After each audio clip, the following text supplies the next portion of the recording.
Welcome to Marketing Talks. Today's guest is Brian Mills, who is a business coach and the founder of Marketing Mastery.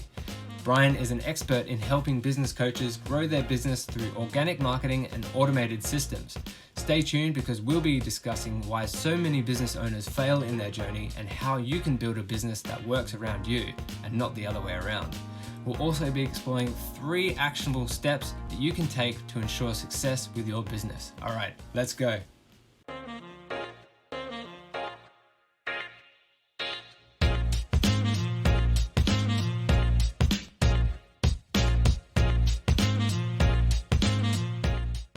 Welcome, Brian. Thanks for joining the show on Marketing Talks. So let's just jump straight into it. Brian, so can you give us a quick overview of your background and experience as a business coach and what you help your clients with on a daily basis? And maybe you can tell us a little bit about the step back system as well. Yeah, no worries, mate. So first off, mate, thank you so much for having me. It's always great to come on and just talk. If Mrs. does say that, I love to talk. I think we were chatting about it before, obviously, like some of the stuff, and it really is like the focus in terms of the step back system is really about actually getting people out of their business. Yeah. So in terms of my experience and working with other businesses was the amount of times that people get sucked into their business. They can never get out. Like I remember at one stage, it was a case that my missus was like, right, can we go somewhere? I can't leave my laptop. I need to do something. And I always needed to be working. And it was like, well, why have you started a business? It's like, this is no freedom. Like everyone starts a business to become free. Like no matter how much you like, they have a different answer. You drill that answer down. It's to be free. What we were finding is when a lot of people are going through different marketing and courses and stuff like that to be a coach, all the tricks and tips and tactics were all time heavy, were all very much like hustle, like the hustle mentality. And when I went through that journey and I went through the hustle, I burnt out. I was like, how do people do this? I was like, I'm following all the 10K courses and all the gurus. I was like, and I'm hustling. It got me some results, but the quickest result I got was burnt out. So it was time to step back. And that was where the step back system come from. It was like, how do I start a business, get in a business and get out? Because at the end of the day, business should be working for you. You shouldn't be working for your business. And then we come up with the 3 phases of the step back system to help business coaches and online entrepreneurs actually come out of their business and enjoy what they actually built rather than stress over it. Right. And so is the freedom really what made you become a business coach, or was it more like the frustration of what you were seeing in the market? I've always been a coach, and at first it wasn't business, it was football. I was a football coach for years, like ever since I was 13, or soccer, depending on who I'm talking to. Like I was from 13 years old, I was a soccer coach. So coaching's just always been in me. Surprisingly, unless you end up making it big, like there's no money in coaching whatsoever. Not even like a good micro level. There was no money in it. So the journey was, I had a feeling, like me and my missus have been together a few years, and I had a feeling, some gut-wrenching feeling that I was going to be a dad, even though she wasn't pregnant and we weren't planning it. So I ended up jumping into corporate, just to obviously bring the finances up, sorted out the finances, and then the back end of that story is basically corporate taught me they don't care. They don't care about you whatsoever. And then I went back into business and started helping other businesses. But this time I had a lot more business knowledge, a lot more market knowledge, events knowledge, etc. And then from there, I decided to coach because that's what I fell in love with. I remember one client came on through the agency, and I hadn't coached for ages. And they were like, "Oh, are you all right to like do some one-to-one sessions and obviously help me out?" So yeah, sure, no worries. And I fell back in love with it as if I'd never been away. It's just this time I was teaching something different, and that was I came back to coaching because I love it. Business is just what I coach now. Right. Yeah. And you were talking a little bit before about businesses not really knowing, or maybe taking the wrong approach to the whole business formula. Can you explore a little bit further into the most common challenges that you see businesses facing today? Okay, not a problem. So a lot of businesses they've got a couple of things wrong. They don't want to let go of control. That is a hard thing for people to release, is control. And by doing that, they just constantly bring on more tasks. So when obviously it's time to try and scale and try and step out of your business, they can't because they're too busy delivering absolutely everything. So that's a major problem, is the ability to just let go. And it's crazy. It's like, for instance, like my dad runs a $1 million rail company in the UK. You know, he's going to hate me for saying this, but and he does absolutely, he does as much as he can, and he keeps it nice and close. And when you take him out of the equation, the business cannot run. If he died tomorrow, like touch wood, he doesn't. But if he died tomorrow, his company would be in a bit of a shocking state, because he's not built the processes, he's not documented them, he's not recorded them. Nobody'd know where to go, on what to do and how to do it. And a lot of people run their business and build as they go, which is obviously natural. But a lot of businesses don't step back and then build like, what is it actually they're doing, the processes, and then build back up again from there. So that's like letting go and not building the correct foundations. As you go to scale, you're just going to crumble. And I've done that a few times. I've gone to scale because obviously we're doing well, and I'm bringing on staff, like I was saying before. It was just crumbling every single time because the foundation just wasn't there. If you don't build that bottom part of the pyramid, you're screwed. And when you say foundations, what does that include? Does that mean like sort of business structure, like taxes and, you know, templates and things like that? Or is it more like, you know, step one, I'm going to do an audit. Step two, do the next part. It's your operational foundations. It's like, you can always, like, if you can always go get an accountant who can do your accounts. There's always someone who can do it, and you'll probably pay, obviously, for them to come in with all their processes. You'll pay top dollar for that, right? But 9 times out of 10, when you bring someone in, like, who's got a process, it always needs mold into your business. Whereas, like, if operationally you need to have your processes in place, what's a daily task, what's a weekly task, what's a monthly task, right? How do you do that task, and then who can do that task? As a business owner, my mentor said, as a business owner, you've got 2 different types of tasks. You've got a $30,000 task, or you've got a $3 task. And as a director and as an owner of your company, you should only ever be doing the $30,000 tasks. Everything else needs to be outsourced or automated. But you can't do that if your processes aren't there. Right. And do you find that a lot of business owners struggle to sort of letting go, actually taking that first step to outsourcing their things? Yeah, because it's, who do you trust? How do you find them? And what's it going to be like? And do you know what? There's a massive internal fear. It's like, if I let go, like, can it be done? And the reason they know that task can't be done if they let it go is because they haven't built the right foundations. It's like, how can you give someone a task to do if there's no documentation? I'm not saying sit there and write loads of standard operating procedures, not whatsoever. But as you go, record them. Right. Like, we've literally got, the way we build our project management software is we just got Loom video after Loom video after Loom video. Because when you're doing it, if you took a time to press record and talk as you do it, there's your procedure done. There's your process done. Yeah. As you're doing it, instead of sitting down and go, well, how did I do that? And how did I do that? You record as you go. You're building those processes. And then now it's like, right, just watch the video. It's so much easier. And especially because pictures paint 1,000 words, don't they? So it's 10 times easier to watch a video. How are you going to learn something? Are you going to learn it? What's your preferred choice? Is it YouTube or a blog? Right. 9 times out of 10, people are going to pick YouTube, aren't they? Yeah. So we should build our procedure the exact same way. Yeah. I think that's really good advice. And I've certainly come across that challenge myself and gotten into the followed the wrong direction sometimes. But recently, having explored more Loom type videos, I've recognized that, man, it's so much easier to get your message across and to share the message at scale. You can teach a whole company how to do something within a minute, as opposed to having several meetings for several different times of the day. So yeah, I think that's really good advice. Oh, mate, I hate meetings. Hate them. Yeah.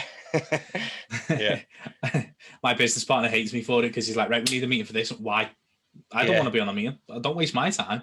It's like, can we do this in a different? Can you tell me what you want to tell me in a different format? I was like, yeah, because obviously time's the one thing you can't buy back. So it was the biggest thing you should always protect.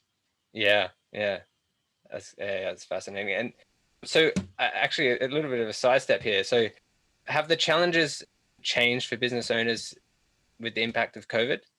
So it depends on where the business was. So if you were solely a brick and mortar business, yes, you've come into a whole new world.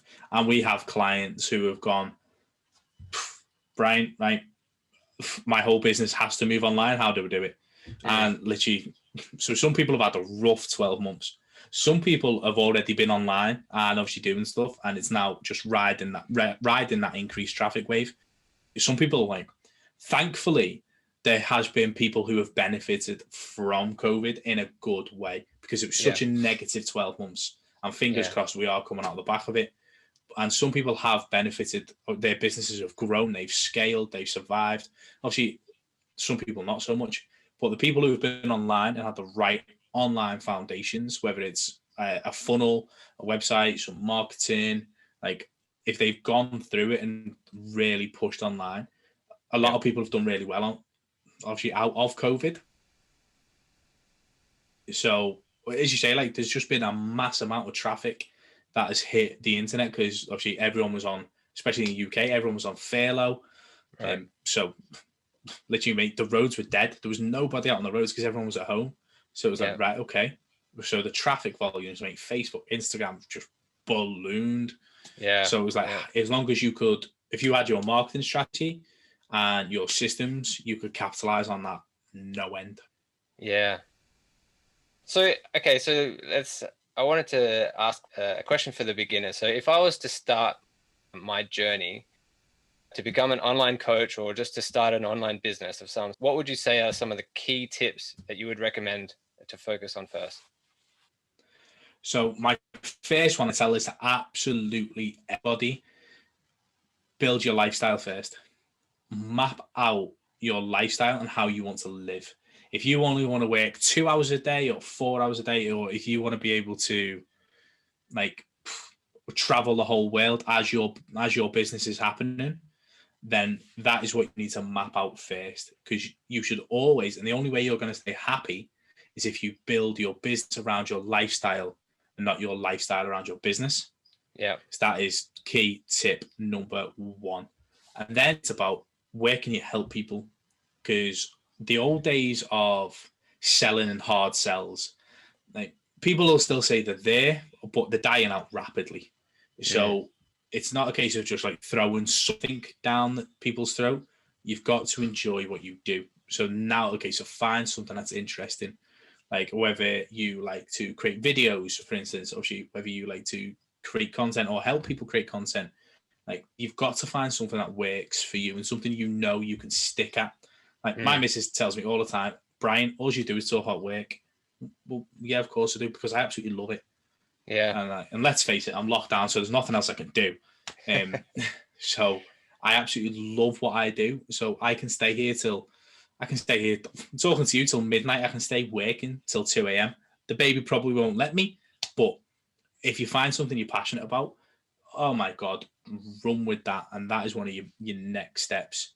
Yeah. And then the third one is plan your business with the end in mind. Yeah. Now, what I mean, like, not like the end is in like how you're going to fail or like selling the company, but in terms of to match that lifestyle, plan obviously your end goal, right? So when I set up my agency, for instance, one of the things I always said is, sounds lazy, I don't want to do any work. And like my business partner's like, what? It's like, well, what about like obviously salary that you'll get? I don't want to do any work.